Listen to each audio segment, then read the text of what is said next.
en esta actividad es únicamente con fines académicos y que toda la información de esta presentación está basada en mi experiencia, mi conocimiento, refleja mi opinión personal y es de mi entera responsabilidad. La enfermedad inflamatoria intestinal en pediatría tiene peculiaridades clínicas y psicosociales que las diferencian de las del adulto. Esto hace que tengamos también enfoques terapéuticos de forma diferente y, por supuesto, repercusiones nutricionales que afectan el estado de crecimiento y desarrollo de nuestro paciente. La enfermedad inflamatoria intestinal en pediatría tiene un compromiso mucho mayor que lo que se ve en el adulto, es mucho más extensa, tiene una evolución mucho más agresiva, hacen fases de estenosis, hacen fases inclusive con la presencia de fístulas perianales o hasta con la presencia de manifestaciones extraintestinales. Ante todo lo complejo de esta patología, definitivamente ella es un reto, es un desafío, tanto para el pediatra como para el gastroenterólogo pediatra y todo el equipo multidisciplinario que debe de manejar a este tipo de pacientes. Es por ello que hoy tengo como objetivo principal que como pediatra seamos capaces de reconocer las formas de presentación de la enfermedad, tanto digestivas, pero como las extradigestivas. Que tengamos la capacidad de contribuir a un diagnóstico precoz, además a contemplar los adecuados criterios para la derivación y además de eso que seamos capaces de colaborar en algunos aspectos importantes del manejo en conjunto en vista de la larga evolución de la enfermedad.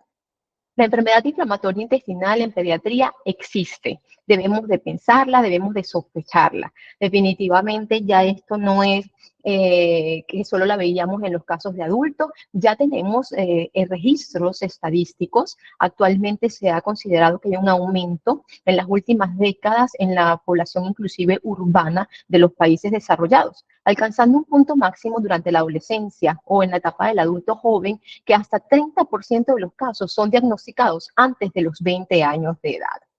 Desde el punto de vista epidemiológico, en Europa se describe una incidencia para enfermedad de Crohn entre 0.3 y 10 y para colitis ulcerativa entre 0 y 9.5 por cada 100.000 habitantes. Una prevalencia entre 8.2 y 60 para enfermedad de Crohn y entre 8.3 y 30 para colitis ulcerativa por cada 100.000. Esto es una mayor incidencia de norte a sur que de este a oeste. En Norteamérica, en Estados Unidos de Norteamérica, la prevalencia es mucho menor, es de 2 y de 4.5 por cada 100.000. Solo un 4% ocurren antes de los 4 años de edad y un 20% antes de los 10 años.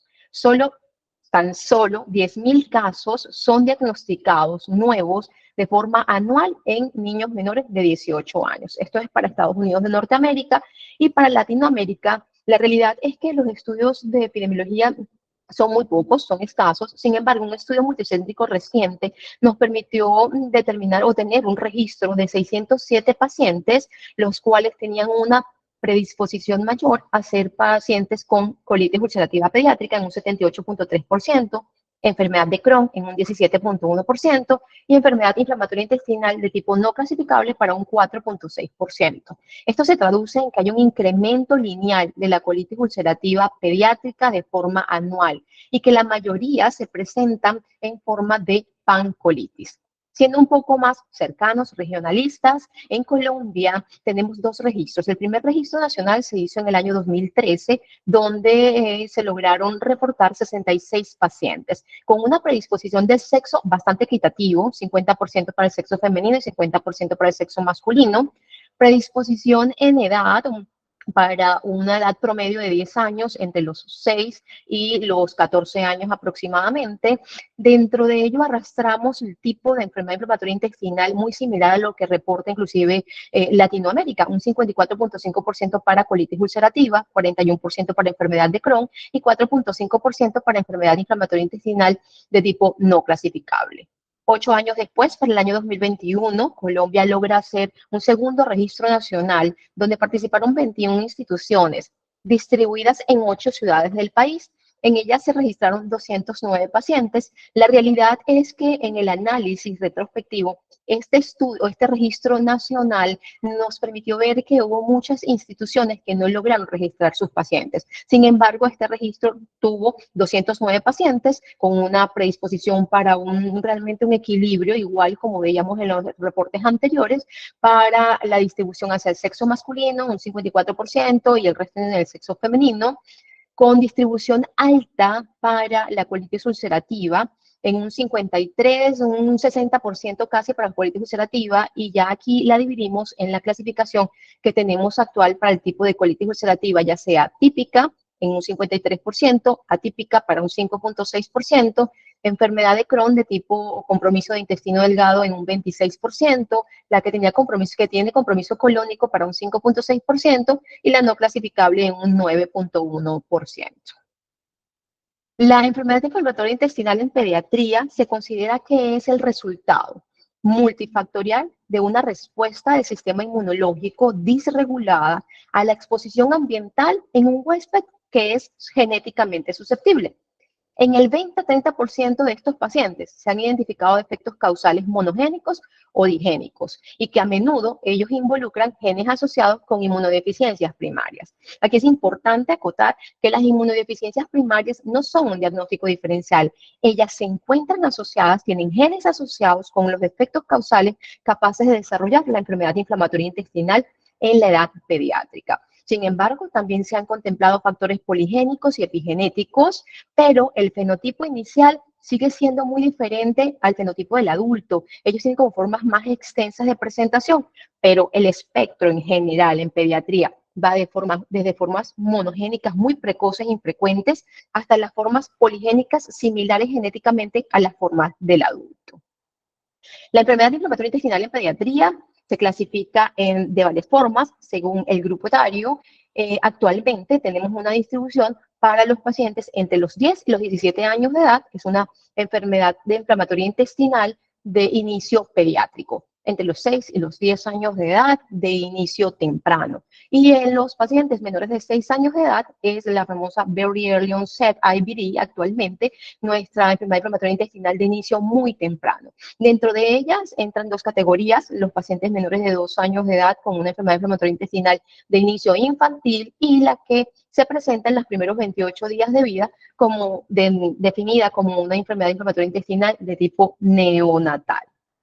En estas primeras etapas de la vida, las que agrupan para la enfermedad inflamatoria intestinal de inicio muy temprano, se considera que tienen características peculiares, donde ellas, la mayoría de las oportunidades, se presentan la enfermedad inflamatoria intestinal como la no clasificable o como la enfermedad de Crohn, pero de forma mucho más agresiva.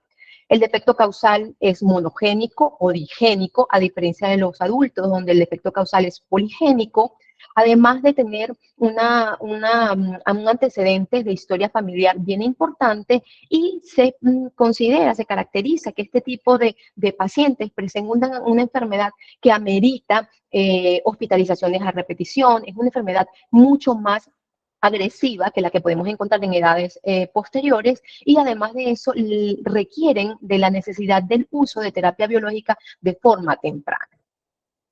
Para esto, entonces, ante nuestra nueva clasificación o la actual, de la enfermedad inflamatoria intestinal de inicio muy temprano, para el año 2022 se logra ya ahondar en estos defectos causales, en cuáles son los mecanismos de acción que son capaces de provocar estos defectos causales. Y se describen 6 de estos mecanismos que podemos realmente mencionarlos a través de un defecto en la barrera epitelial, o un defecto en el sistema de regulación del sistema inmunológico, o un defecto a nivel de los fagocitos o de las células T o de las células B, o una hiper o una autoinflamación. Hay una sexta categoría inclusive que se define como otras, en donde aún no está bien claro cuál es el mecanismo, pero para esto están descritos 6 mecanismos ya capaces de llevar a cabo el defecto causal y provocar la enfermedad inflamatoria intestinal de inicio muy temprano.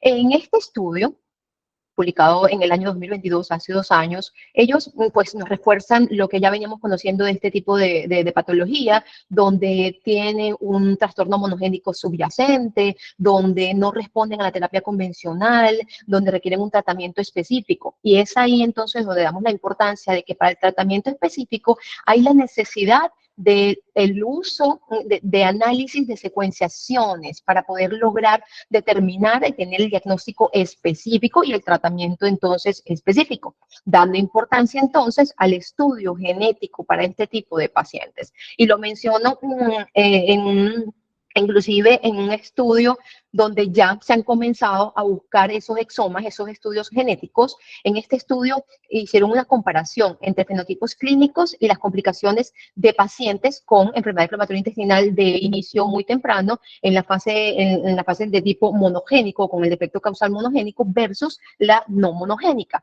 En este estudio incluyeron a 216 pacientes, de los cuales tenían una edad promedio de 5.8 años, y el 7.9% de estos pacientes se logró demostrar que tenían una enfermedad monogénica. Estos pacientes entonces tenían las características de tener enfermedad de Crohn con un fenotipo que era estenosante, en una fase penetrante, además con la presencia de manifestaciones extrainstitucionales. Los pacientes con enfermedad monogénica requerían hospitalizaciones en unidad de cuidados intensivos, el uso de gastrostomías, nutrición parenteral total, y además se veía reflejado un retardo del crecimiento a los 3 años de edad.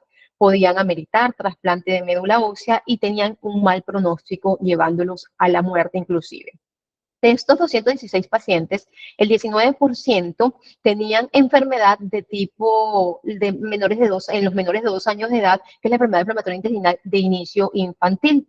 En ellos se consideró que después de haber determinado como tal defecto causal específico de tipo monogénico, se logró disminuir o evitar como tal el riesgo de tener complicaciones mucho más severas.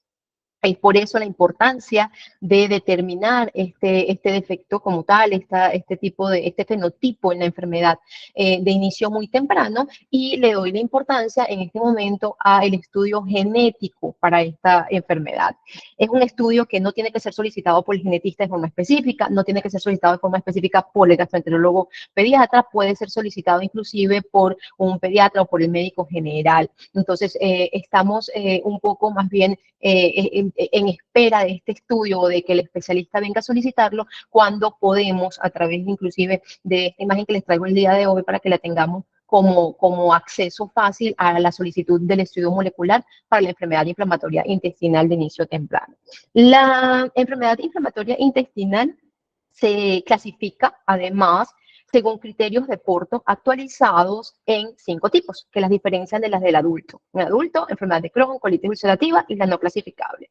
Actualmente manejamos 5 fenotipos en enfermedad de Crohn: la clásica, la de compromiso de intestino delgado, enfermedad de Crohn con compromiso colónico, colitis ulcerativa típica y atípica, y la enfermedad inflamatoria intestinal de tipo no clasificable.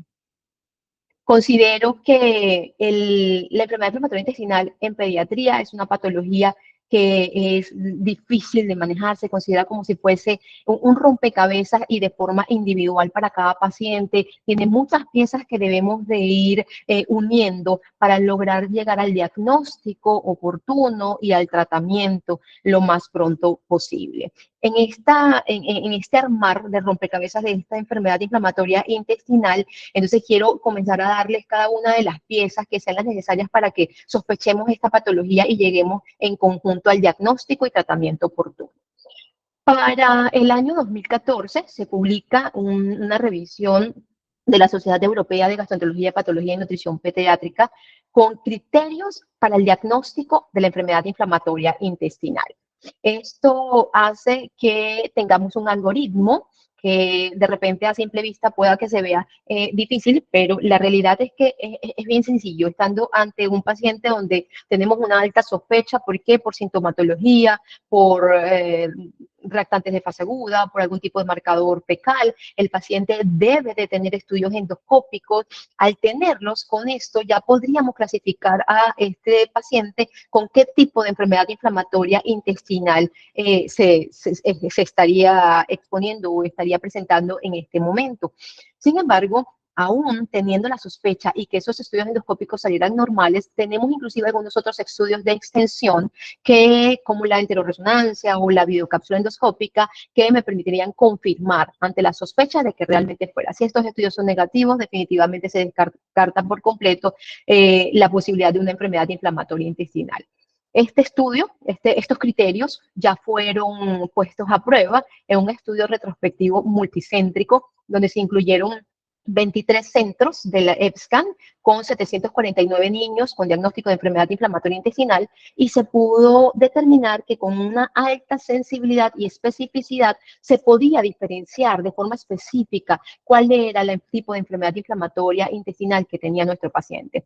Con una sensibilidad de un 80% y especificidad de 84% se pudo diferenciar a la colitis ulcerativa pediátrica de la enfermedad de Crohn y de la enfermedad no clasificable. Además, con un 78% de sensibilidad, 94% de especificidad, se pudo diferenciar la enfermedad de Crohn de la enfermedad inflamatoria intestinal no clasificable y de la colitis ulcerativa. Por lo que en este estudio lograron concluir que el algoritmo puede clasificar adecuadamente a los niños con enfermedad inflamatoria intestinal.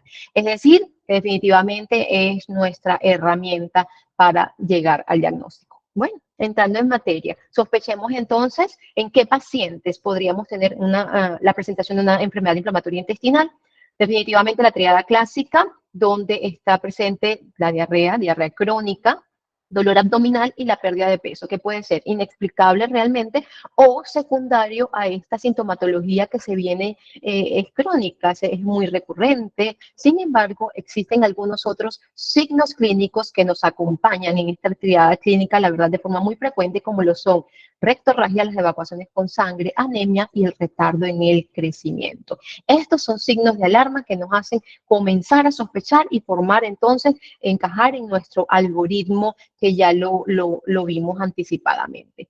Pero no es tan sencillo, no solo el paciente se nos va a presentar con manifestaciones intestinales y con la triada clásica, sino que también puede estar presentes manifestaciones extraintestinales. Dentro de ellas, las con compromiso mucocutáneo, eritema nodoso, pioderma gangrenoso, las oculares, episcleritis, uveitis, las osteoarticulares como osteoporosis, artritis, artralgias, sacroileitis, espondilitis, pero además pueden estar presentes hepatitis autoinmune, colangitis esclerosante primaria y hasta un primer episodio de pancreatitis ya nos puede estar alertando a la presencia de enfermedad inflamatoria intestinal en pediatría. Las manifestaciones extraintestinales ya se han considerado desde hace un tiempo atrás darle importancia para la relación de cada uno del tipo de enfermedad inflamatoria intestinal. Para la colitis ulcerativa no son tan frecuentes que estén presentes estas manifestaciones extraintestinales, sin embargo, dentro de ellas las más frecuentes son artritis periférica y estomatitis aftosa. La enfermedad de Crohn, por el contrario, sí tiene con frecuencia la presencia de manifestaciones extraintestinales y dentro de ellas pueden estar osteoporosis, osteopenia, falla en el crecimiento, artritis periférica, estomatitis aftosa, eritema nodoso y la que se encuentra inclusive en un 70%, 7 de cada 10 pacientes con enfermedad de Crohn presentan anemia. Las manifestaciones extraintestinales se han asociado a mayor severidad de la enfermedad. Es por ello la importancia y en Latinoamérica la realidad es que no tenemos estudios. En Colombia traigo un update que me permitieron inclusive comunicarlo, que va a ser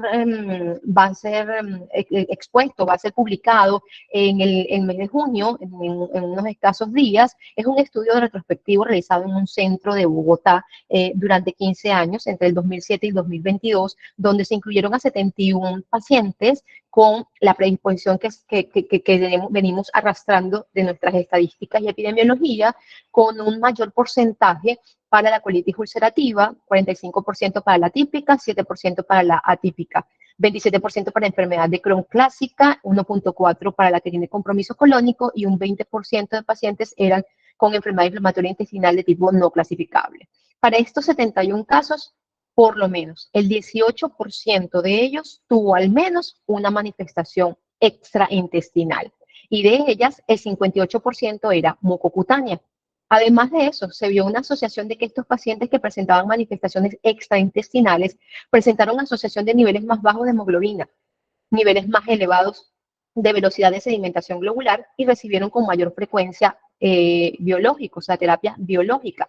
Es por ello que en este estudio se concluye que la frecuencia de las manifestaciones extraintestinales en esta serie es similar a lo reportado en la literatura. Su presencia se asocia con una mayor severidad de la enfermedad y tiene mayor frecuencia de uso de biológicos y mayor tiempo al diagnóstico de la enfermedad inflamatoria. Siendo más específicos para cada uno de los tipos de la enfermedad inflamatoria, comencemos a hablar de cada una de ellas para entonces poder ir armando nuestro algoritmo. Y es entonces comenzando con la enfermedad de Crohn. La enfermedad de Crohn tiene síntomas que van a depender de la zona que esté comprometida. Ella abarca desde la boca hasta el ano. Sin embargo, la forma más frecuente es la forma ileocolónica, pero puede comprometer solo el colon y es la que conocemos ahora como la enfermedad de Crohn con compromiso colónico.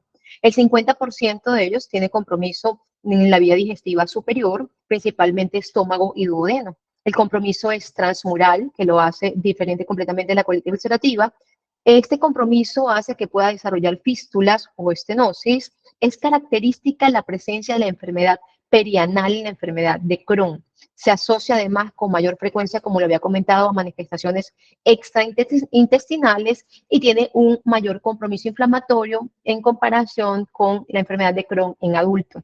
Sin embargo, lo que hace la diferencia total de la enfermedad de Crohn pediátrica con el adulto es que se encuentra un retardo de crecimiento lineal y un retardo puberal. Como había comentado dentro del algoritmo, pues la enfermedad de Crohn tenemos la sintomatología, la sospecha, pero la necesidad del estudio endoscópico, esófago-gastroenoscopia más ileocolonoscopia, la realidad es que es vital. Es importantísimo tener estos estudios endoscópicos. Estos estudios nos permiten determinar las características de la mucosa y ya hay registros, inclusive, de estudios, como lo tenemos en el registro EuroKids, donde ellos con 428 pacientes que tenían enfermedad inflamatoria intestinal, el 7.5% de pacientes que se les hizo el diagnóstico de enfermedad de Crohn se hizo fue por los hallazgos que se tuvieron en la endoscopia digestiva superior. Es por ello la importancia de tener los dos estudios, no solo los dos estudios, hablar de endoscopia digestiva superior e inferior, sino que en la endoscopia digestiva inferior inclusive es importantísimo tener además llegar a la parte de la evaluación de la válvula ileocecal y de la parte ileal, porque en algunos otros estudios se registraron que el 17% de la enfermedad de Crohn tenía un colon normal, pero tenían inflamación ileal de forma aislada. De allí la importancia de inclusive hacerlo con ileocolonoscopia. El protocolo entonces de los estudios endoscópicos debe ser para evaluar esófago, estómago, duodeno, la porción distal de ilio, la válvula, el ciego, colon descendente, transverso, ascendente y la porción recto-sigmoidea inclusive. El estudio endoscópico tiene que ser bastante completo, es nuestro otro piecita en el rompecabezas, inclusive para el diagnóstico de estos pacientes. Es por ello que doy importancia hoy a los scores de endoscópicos que nos permiten ya solamente con las características macroscópicas que cuando nos entreguen un reporte de un estudio endoscópico nos permita guiarnos sumado a la sintomatología en el diagnóstico del paciente. Para el score, el Simple Endoscopic Score para enfermedad de Crohn se toman en consideración tamaño de la úlcera, superficie ulcerada, superficie afectada y la presencia de estenosis. Si el tamaño de la úlcera va entre 0.1 y 0.5, la verdad es algo, se le da un valor de 1, si es entre 0.5 y 2, un valor de 2, y si es mayor de 2 centímetros, un puntaje de 3. La superficie ulcerada va a depender si es menor del 10%, entre el 10 al 30 o más del 30%, si la superficie afectada es menor al 50 o entre el 50 y el 75 o mayor al 75%, y la presencia de estenosis si es una sola zona que tiene estenosis, pero que inclusive puede ser pasada por el equipo endoscópico, o que haya múltiples, pero que puedan ser pasadas, o definitivamente que esa zona de estenosis o esas múltiples zonas no puedan ser pasadas. Existen además no solo estos hallazgos macroscópicos que cuando nos dan el reporte de la endoscopia ya nos puedan ir guiando, sino que también tenemos que trabajar de la mano de nuestro patólogo de confianza, porque la necesidad también de las características histológicas es fundamental. Hay hallazgos morfológicos que nos indican inclusive cronicidad, que tanta cronicidad haya en nuestra mucosa. No voy a ahondar en esto porque es como para que nuestro patólogo más bien nos logre hacer los reportes más específicos ante la necesidad que tengamos de nuestro paciente. Y hay diferencias inclusive en estas características microscópicas reportadas por el patólogo para lo que es colitis ulcerativa o para enfermedad de Crohn. La verdad es que en la colitis ulcerativa hay un infiltrado inflamatorio de neutrófilos que es mucho más frecuente, que es de forma continua, a diferencia de la enfermedad de Crohn, que es más focal, es que en forma de parches. Los abscesos crípticos en la colitis ulcerativa son típicos, siendo típicos en la enfermedad de Crohn más bien la presencia de fístulas, fisuras o estrecheces. Además de eso, la distorsión críptica es muy marcada en la colitis ulcerativa, a diferencia de la enfermedad de Crohn, donde es menos marcada. Los granulomas en la colitis ulcerativa son solo pericrípticos, mientras que en la enfermedad de Crohn son típicos, están presentes, y pues lo inusual es la metaplasia pilórica para la colitis ulcerativa, y en la enfermedad de Crohn es muy típico. Son algunas de las características microscópicas que nos hacen como ser muy patognomónicos para cada uno de las diferencias entre la colitis ulcerativa y la enfermedad de Crohn. Entonces ya tendríamos unas características macroscópicas y además características microscópicas a través de estos estudios endoscópicos. Sin embargo, no son los únicos estudios que podríamos tener como herramientas para el diagnóstico. Ya lo mencioné inclusive dentro del algoritmo para el criterio de la enfermedad inflamatoria intestinal, para el criterio del diagnóstico de la enfermedad, y son no más que la enteroresonancia, resonancia magnética de pelvis, y la videocápsula endoscópica. En estos estudios complementarios se han dejado de lado los estudios de vías digestivas altas, colon por enema. La realidad es que no se consideran una herramienta diagnóstica de primera línea. Además, la ecografía, el ultrasonido, inclusive, se considera como que sea algo más secundario ante no poder realizar alguna de estos estudios de la enteroresonancia, resonancia de pelvis o la videocápsula. La enteroresonancia nos permite evaluar el estado inflamatorio de la mucosa de intestino delgado, nos permite evaluar qué tanto compromiso, qué tanta cronicidad, qué tanta agresividad tengamos en este área. La resonancia magnética de pelvis nos permite confirmar la presencia de fístulas o fisuras perianales, y la videocápsula endoscópica, la realidad es que ella debe de realizarse después de tener una enteroresonancia ante el alto riesgo que se puede tener de perforación por la presencia de estenosis, fibrosis o estrecheces que no permitan, o obstrucciones que no permitan el paso de esta videocápsula. Las enfermedades inflamatorias intestinales, a medida que vamos logrando tener signos clínicos, estudios complementarios, los estudios diagnósticos endoscópicos y todos los otros estudios de extensión, logran tener una clasificación.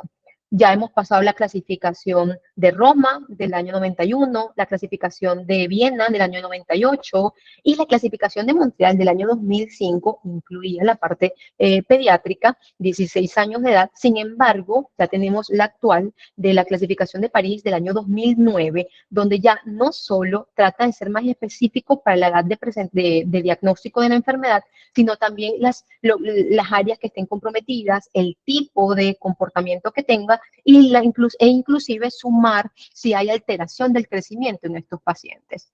En esta clasificación de París del año 2009 para la enfermedad de Crohn, tomamos en cuenta entonces edad del diagnóstico, si es menor de 10 años o mayor de 10 años, según la localización, si es a nivel de tercio distal del ilio o en la zona iliocecal. En otro tipo si es el compromiso colónico, en otro tipo si es el compromiso inclusive iliocolónico, o en otro compromiso donde tengamos todo lo que es por encima del ángulo de Treis, todas las vías digestivas altas, o en el último, que es el que se ha actualizado, que es donde por debajo del ángulo de Treis se tenga el compromiso de todas las vías digestivas bajas. Además de eso, según el comportamiento, si es inflamatorio, estenosante o penetrante, y la presencia o no de la alteración del crecimiento en el paciente que presente la enfermedad. Entonces, ya esto nos permite tener un diagnóstico mucho más específico. Hemos avanzado con un paciente que sospechábamos tener una enfermedad inflamatoria intestinal, que se le hacen estudios estudios endoscópicos de forma específica, que lo logramos hacer de forma completa, hacemos los estudios de extensión y logramos entonces clasificarlo valga la redundancia, en esta clasificación última de París del año 2009. Para la colitis ulcerosa, la colitis ulcerativa, a diferencia de la enfermedad de Crohn, como características, ella afecta de forma difusa la mucosa del colon. La inflamación compromete desde el recto de manera continua hacia proximal, es de distal hacia proximal, pudiendo llegar al ciego. Con frecuencia debuta como pancolitis. Se considera que entre el 70 al 84% de los pacientes pueden presentar pancolitis. Sin embargo, las formas más leves son donde hay compromiso de colon izquierdo o es una proctitis muy leve. La diarrea con sangre es el síntoma más habitual de la colitis ulcerativa. Se puede acompañar de dolor abdominal y de algunos síntomas proctálgicos como el pujo, tenesmo, urgencia evacuatoria. Eso es importantísimo. Me lo comentaba recientemente una colega donde la urgencia evacuatoria en muchas de las oportunidades o estas evacuaciones nocturnas no las preguntamos, no las interrogamos y la realidad es que son muy características para esta patología. En este caso, la ulcerativa no existe compromiso perianal y las manifestaciones extraintestinales son menos frecuentes. La clasificación de Montreal para la colitis ulcerativa es modificada con nuestra clasificación de París actual, en donde se toman en cuenta la extensión y la severidad. La extensión para la colitis ulcerativa es donde solo el compromiso es muy distal a nivel rectosigmoideo. En otro tipo de extensión, en la E2, es donde tenemos la parte de colon descendente comprometida. Luego tenemos en E3 la parte de colon transverso descendente recto sigmoide y en la E4, que es la que actualmente se incluye, en donde tenemos todo el compromiso proximal, inclusive antes del ángulo hepático. Según la severidad, es si nunca su forma de presentación fue severa o si siempre ha sido severa. Esta severidad es definida por el PUCAI, un índice de actividad de la enfermedad que ya lo voy a describir más adelante, pero esta severidad para este caso tiene que ser mayor o igual a 65 en puntaje de esa clasificación. Bien, el score endoscópico para la colitis ulcerativa, así como lo utilizamos para la enfermedad de Crohn con el CES, para este utilizamos a la Mayo Endoscopic Score, donde toma en cuenta tanto el patrón vascular como la mucosa, y tenemos realmente desde un compromiso muy leve, un eritema, donde no se borre la alteración del patrón vascular, siendo un puntaje 1, un puntaje 2 para cuando ya hay inclusive alteración, ausencia del patrón vascular, hay un eritema muy marcado, y un score 3 o un puntaje 3 para cuando definitivamente hay úlceras presentes, totalmente borrados los pliegues, borrada toda la mucosa y el patrón vascular. Este es el score utilizado en la colitis ulcerativa, uno de ellos realmente. Existen varios y son herramientas que las podemos tener de fácil acceso, inclusive online, en internet. Bien, entonces ya tenemos sintomatología, tenemos estudios endoscópicos, tenemos estudios de extensión, tenemos la capacidad de ser bien precisos en esos estudios endoscópicos, no solo desde el punto de vista macroscópico, sino también microscópico y en las clasificaciones. Entonces ahora demos la importancia a los estudios de laboratorio. Los estudios de laboratorio en un paciente con sospecha de enfermedad inflamatoria intestinal, la realidad es que ninguno es específico para enfermedad inflamatoria intestinal. Sin embargo, podríamos acompañarnos de tener alteración a nivel del hemograma, anemia, leucocitosis, neutrofilia, trombocitosis, como reactantes de fase aguda. A ver, dentro de los otros, elevación de PCR, BCG, alteración, elevación de las enzimas hepáticas, hipoalbuminemia, elevación de la calprotectina fecal. Y dentro de estos estudios es importante realizar el FILM-Array gastrointestinal. Quiero aquí hacer un comentario con respecto a el FILM-Array gastrointestinal. Es un estudio que va de la mano, que se solicita y que va de la mano en el momento del diagnóstico de la enfermedad inflamatoria intestinal, pero que no, es decir, estar presente, estar positivo con algunos gérmenes, no descarta que haya la presencia de una enfermedad inflamatoria intestinal. No es que la etiología ahora sea únicamente infecciosa, es que ella nos permite inclusive decir y asociar que haya una enfermedad inflamatoria intestinal sobreinfectada y que el paciente inclusive amerite tratamiento para ello. Con respecto a la calprotectina fecal, es importante saber que es un marcador fecal con una alta sensibilidad para la inflamación de la mucosa. Sí, es real, pero que no es específico para enfermedad inflamatoria intestinal. Es muy inespecífico, entonces puede estar presente en muchas otras patologías. No nos sirve como diagnóstico inicial de forma aislada para la enfermedad inflamatoria. Y dentro de las serologías, Bianca y hasta no, hay muchos estudios, hay muchos debates para mencionarlo, pero la conclusión es que ninguno de ellos es específico para enfermedad inflamatoria intestinal. Pueden salir negativos realmente en el inicio de una enfermedad, de repente la manifestación de la enfermedad o la presentación todavía es muy leve y es por eso un resultado negativo al inicio de esto y que de repente al ser repetido más adelante cuando ya la severidad ha sido mayor, entonces estos resultados se terminan siendo positivos. Entonces, la realidad es que estos estudios de laboratorio terminan siendo muy inespecíficos, no hay ninguno que sea totalmente específico para la enfermedad inflamatoria intestinal, pero sí nos acompañan y podríamos ir sumándolos dentro de nuestro algoritmo. Además de eso, hacer diagnóstico diferencial, importantísimo en nuestros pacientes con enfermedad inflamatoria intestinal, con el TBC intestinal inclusive. Hay un estudio que dentro de la revisión me gustó mucho porque lo hace muy práctico para poder saber cuál es la diferencia que tenemos que tener específica para saber si es una TB gastrointestinal versus una enfermedad de Crohn o una enfermedad inflamatoria intestinal. Y los factores predictores independientes para la enfermedad de Crohn es que tenga la presencia de rectorragia, la afectación del colon del lado izquierdo y, por supuesto, la diferencia más confiable es que se demuestre la presencia del Mycobacterium tuberculosis en el tejido con tinciones especiales como es el Nielsen cultivo o PCR. Esto es un estudio importante realizar y que estemos totalmente seguros de hacer el diagnóstico diferencial.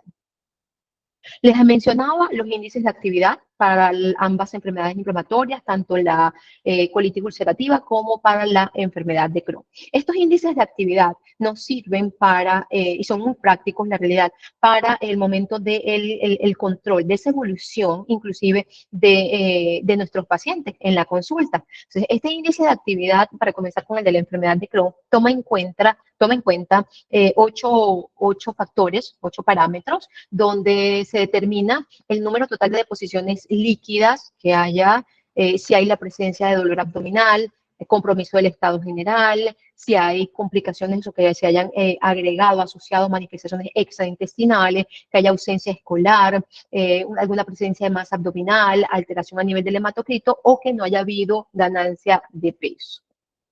Con respecto al índice de actividad para la colitis ulcerativa, el PUCAI, tomando en cuenta 6 parámetros, dolor abdominal, que no haya o que pueda ser ignorado o que no pueda ser ignorado, rectorragia, si está ausente, si el sangrado es pequeño, si es pequeño, pero está en la mayoría de las deposiciones, o si el sangrado definitivamente es abundante, la consistencia de las evacuaciones, si están formadas, si están parcialmente formadas, o si están completamente deshechas.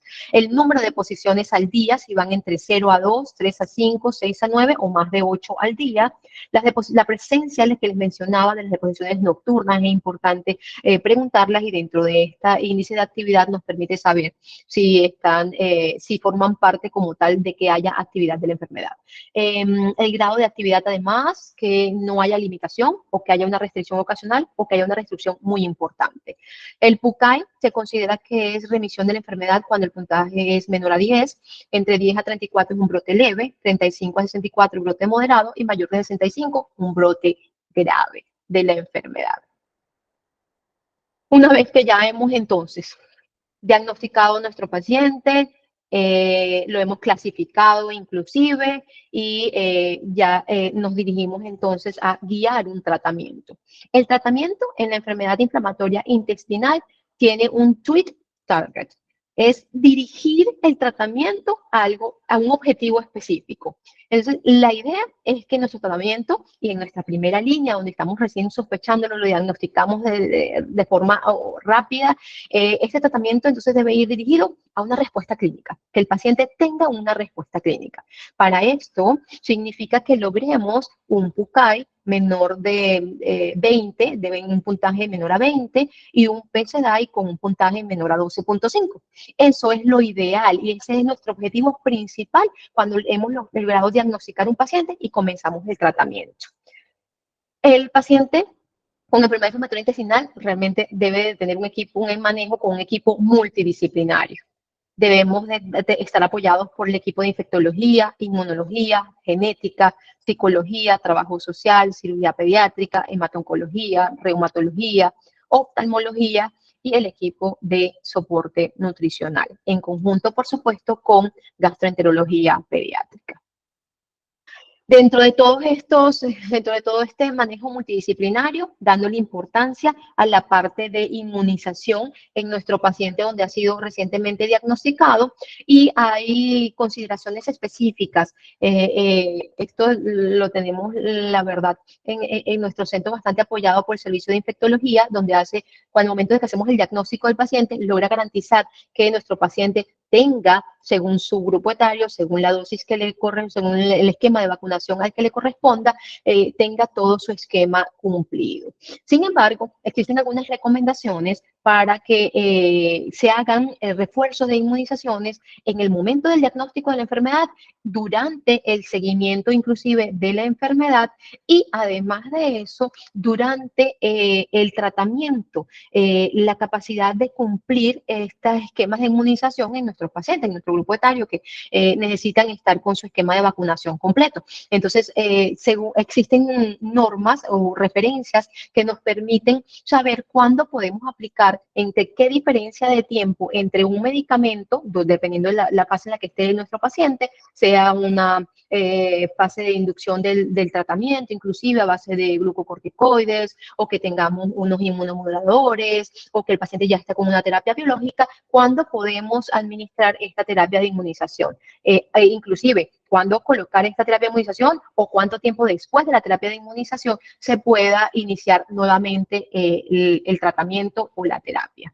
Dentro del tratamiento, hablar de dieta, la dieta es importantísimo, eso nos lo preguntan todos los días nuestros pacientes, qué puedo comer, qué debo comer, qué no debo comer. Es importante saber que los pacientes con enfermedad inflamatoria intestinal no tienen que tener dietas restrictivas. Estos pacientes se favorecen de una alimentación saludable donde se retiren alimentos ricos en grasas, en azúcares refinados, en alimentos ultraprocesados. La realidad es que ellos y cada paciente es muy individualizado. Eso se ha logrado determinar. Para lo que a algún paciente le va bien, a otro puede que no. Entonces, cada paciente es muy individualizado, pero dentro de una alimentación saludable, sin que llegue a ser restrictiva, porque se puede ver comprometido nuestro estado nutricional.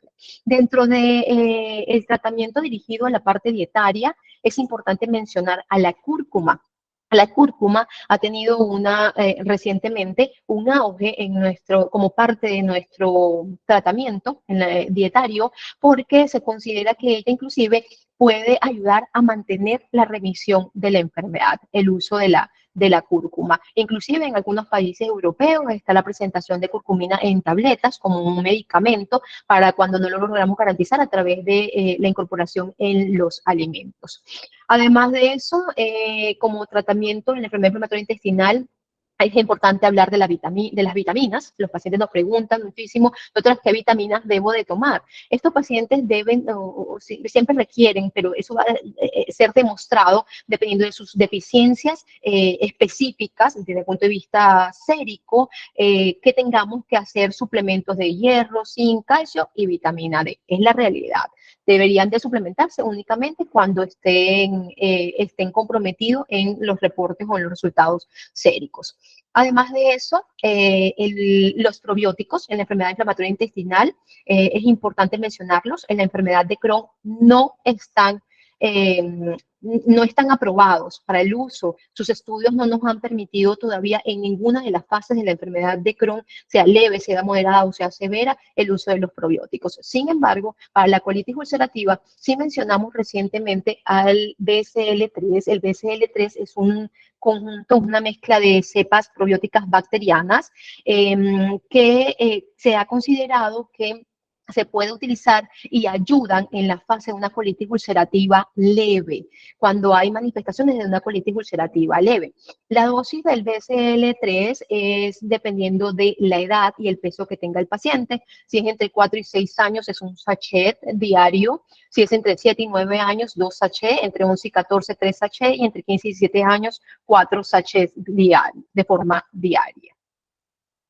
Hablar de trasplante de materia fecal en la enfermedad inflamatoria intestinal no tiene todavía ningún tipo de evidencia. Estudios sí hay realmente, pero ninguno ha logrado concluir que forme parte de nuestra terapia.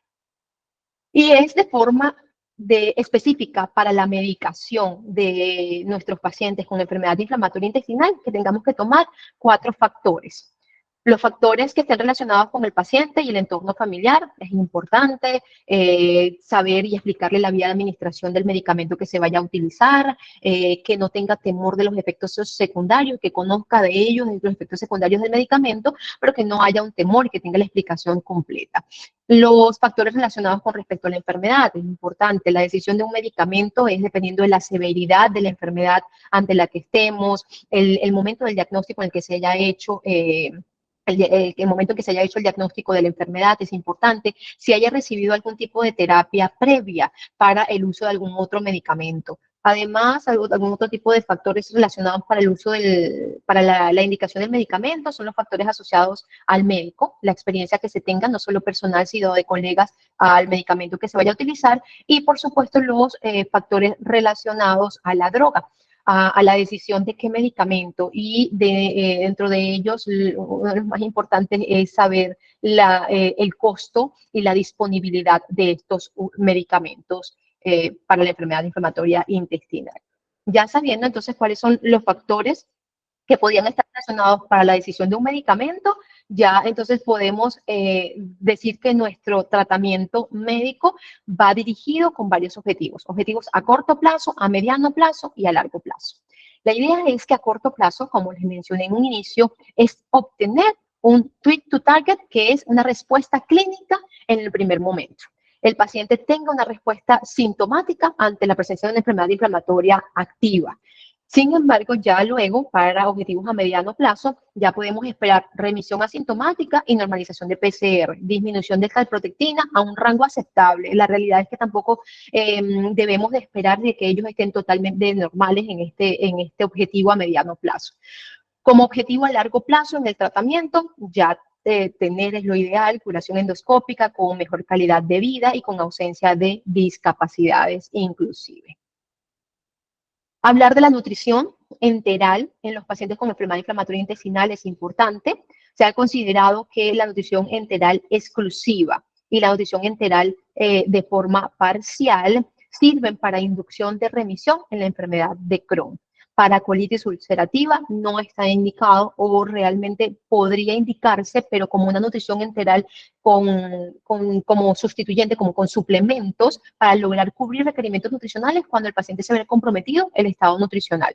Pero si no, en la colitis ulcerativa la realidad es que no tiene una indicación, pero en la enfermedad de Crohn es tan importante la nutrición enteral que cobra una importancia tal como lo cobra el uso de corticoides en este momento de inducción de remisión de inducción de la enfermedad, del tratamiento de la enfermedad, perdón. Bien.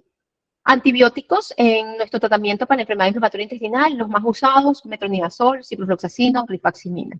En la colitis ulcerativa, en pacientes que tengan crisis graves, como la presencia de sepsis, megacolon tóxico, signos como tal infeccioso. En enfermedad de Crohn, el tratamiento de forma leve a moderado cuando hay afectación de colon, cuando hay el compromiso perianal o cuando hay complicaciones infecciosas intraabdominales. El uso de antibióticos está considerado.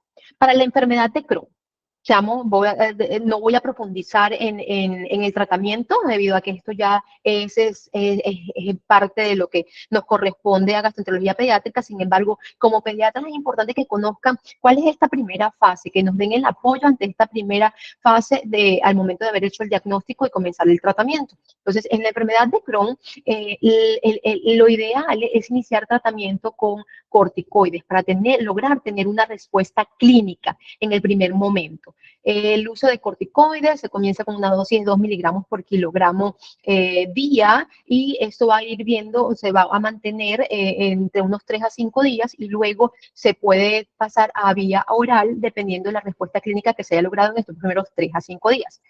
En la enfermedad de Crohn, el uso de biológicos es considerado como una terapia inicial. Dentro de ellos están descritos infliximab, adalimumab, golimumab, vedolizumab y ustekinumab. Para la colitis ulcerativa, el tratamiento sí varía un poquito con respecto a la enfermedad de Crohn, donde el paciente en un inicio iniciamos el tratamiento con metilprednisolona de 1 a 2 miligramos por kilo aproximadamente, de forma diaria. Si estos pacientes, considerando que, porque esto va a variar también, y les mencionaba que uno de los factores para la decisión del tratamiento era según la severidad de la enfermedad ante la que nos encontráramos. Realmente el tratamiento es algo en el que nosotros tenemos que individualizar mucho al paciente, sentarnos a hacer un análisis, ¿sí? Y en estos casos le coloqué el ejemplo de un tratamiento, una terapia dirigida a pacientes con una manifestación muy severa de la enfermedad. En el caso de la colitis ulcerativa, en una manifestación muy severa, el uso de corticoides, y en ellos luego, dependiendo del índice de actividad de la enfermedad, si el PUCAI es mayor a 45, pues debe de pasarse un tratamiento de segunda línea, donde estarían descritos el uso de las sulfasalacinas, el uso de inmunomoduladores inclusive, y si la respuesta persiste con un PUCAI mayor a 65, pues el paciente tiene que ir a una terapia ya a base de biológicos. A diferencia de que si el paciente ya va logrando teniendo respuesta, pues el paciente se puede ir llevando a una terapia de mantenimiento. Cada paciente tiene que ser muy individualizado. Sin embargo, existen actualmente guías que nos permiten ir estableciendo según la fase de la enfermedad en la que esté el paciente. Cirugía descrita en los pacientes con enfermedad inflamatoria intestinal, pues en la colitis ulcerativa, cuando haya fallo definitivamente en la terapia médica, cuando haya complicaciones de una crisis muy severa y cuando haya la presencia de displasia en una enfermedad de larga evolución. En la enfermedad de Crohn, cuando haya las complicaciones de accesos perirectales o intraabdominales, cuando haya sangrado incontrolable, paciente de urgencia y obstrucción intestinal. Además, cuando en la enfermedad de Crohn, a pesar de terapia con terapia biológica, persista el retardo de crecimiento y desarrollo puberal. Un tamizaje, no quiero embriagarlos con este gráfico. Sin embargo, lo que es importante saber es que tenemos una forma de guiarnos al momento de que hacemos un diagnóstico del paciente, qué deberíamos de tener, qué deberíamos de evaluar, qué deberíamos de descartar ante un paciente que se le acaba de hacer el diagnóstico de enfermedad inflamatoria intestinal para poder iniciar tratamiento. Es un tamizaje y profilaxis para pacientes con el diagnóstico reciente de enfermedad inflamatoria intestinal. Por último, mensajes para llevar al consultorio. La enfermedad inflamatoria intestinal en pediatría pareciera ir en aumento, nos lo dicen las estadísticas. Por lo tanto, es necesario tener una alta sospecha clínica, realizar una derivación precoz al especialista, tener una búsqueda intensiva del diagnóstico y realizar un tratamiento individualizado según cada paciente y según la realidad de su entorno. El impacto emocional de la enfermedad inflamatoria intestinal debe ser considerado como parte integral del tratamiento, especialmente en los pacientes adolescentes, y es donde se ve la mayor incidencia de la enfermedad. El retraso del crecimiento de origen multifactorial es el elemento central de las enfermedades inflamatorias en pediatría, constituyendo tanto un marcador clínico fundamental como una secuela del diagnóstico y o del tratamiento que es subóptimo. Espero que esto haya sido una guía para que empecemos a sospechar a la enfermedad inflamatoria intestinal y podamos hacer un diagnóstico temprano, una remisión al gastroenterólogo pediatra y poder iniciar tratamiento ofreciéndole a nuestros pacientes la mejor calidad de vida. Aquí tenemos una infografía que resume algo de la enfermedad inflamatoria intestinal que va a ser colocado en nuestra página del Colegio Colombiano de Gastroenterología, Patología y Nutrición Pediátrica para que tengamos como recordaris por la conferencia del día de hoy.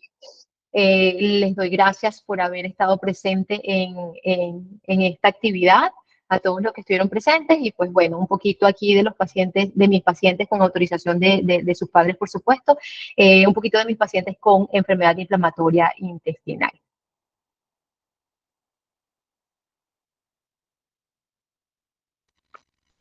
Bueno, Carla, definitivamente este es un tema que da para un congreso solo, entonces te agradezco haber dado la información concisa y las claves para diagnóstico precoz, que definitivamente es lo que va a explicar el buen o el mal pronóstico del tratamiento de la enfermedad.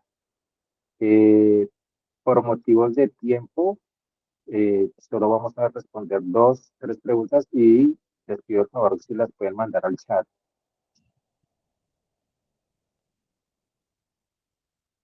Eh, bueno, aquí también la Valentina.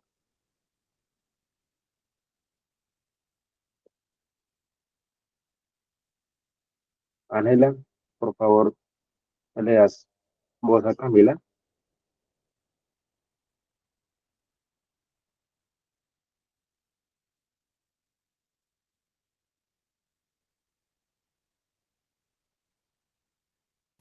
Chao, doctor. Esperando.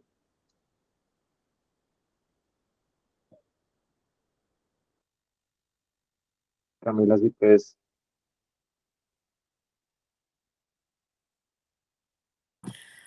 Bueno, yo quiero darle muchísimas gracias a Carla por tan maravillosa conferencia. Sentí que esto fue un compendio de información súper interesante. Pues sin duda alguna, pues uno de los grandes retos que implica para nosotros los gastroenterólogos pediatras es la enfermedad inflamatoria intestinal y es sumamente importante que los pediatras que nos acompañan esta noche tengan esa sensibilidad en relación a lo que puede ser el diagnóstico temprano. Entonces, creo que Luis Carlos, no sé si ha visto a Camila Varga que tiene la mano levantada. Entonces, Camila, si quieres, por favor, hacerle tu pregunta a la otra Mache, porque van a hacer tu pregunta, la de la Daniel Villalobos, para poder hacer el cierre.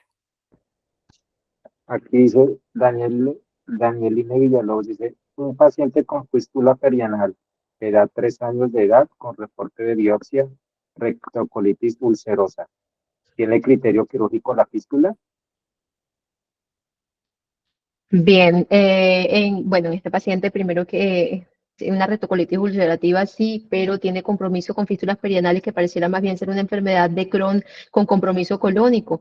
Y con respecto a las fístulas perianales en estos pacientes existe actualmente una terapia a través de los llamados cetones, que son unos hilos que permiten, bueno, además el diagnóstico de la fístula perianal tiene que haber sido confirmado a través de una resonancia magnética de pelvis y una vez que lo tengamos confirmado, pues podríamos pedir la colaboración al equipo de cirugía pediátrica para la colocación de estos cetones, que son unos hilos que permiten entonces unir o dar por lo menos una referencia en esas fístulas e irlas ayudando a que cierren. Ellas no solo con el tratamiento médico farmacológico, ellas cierran, ellas necesitan ser además apoyadas con esta terapia que la hacen los cirujanos pediatras, pero no sería, pues dependiendo, habría que analizar el paciente, qué terapia médica ha recibido, en qué terapia biológica está el paciente para poder definir que vaya a un procedimiento quirúrgico, pero la primera línea para las fístulas perianales sería ofrecerle la aplicación de estos cetones. Ok, gracias. Camila Vaca, que había levantado la mano, yo creo que intentar así ya tienes el micrófono prendido.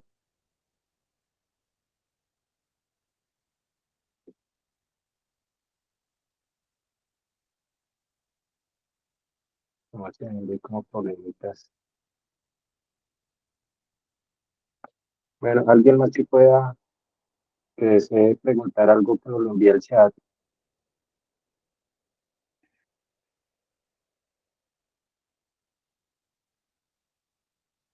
Bueno, las manos levantadas tampoco. Vale, yo creo que igual esta charla va a quedar grabada. Próximamente la podemos subir a nuestro canal de YouTube. Ahí también nos pueden seguir. Los invitamos también a seguirnos en nuestras redes, en Instagram y en YouTube. Y yo creo que ya podemos dar por finalizada la actividad. Muchas gracias a Carla. Muchas gracias a los que se quedaron hasta esta hora. Quedaron casi todos, pocos se salieron.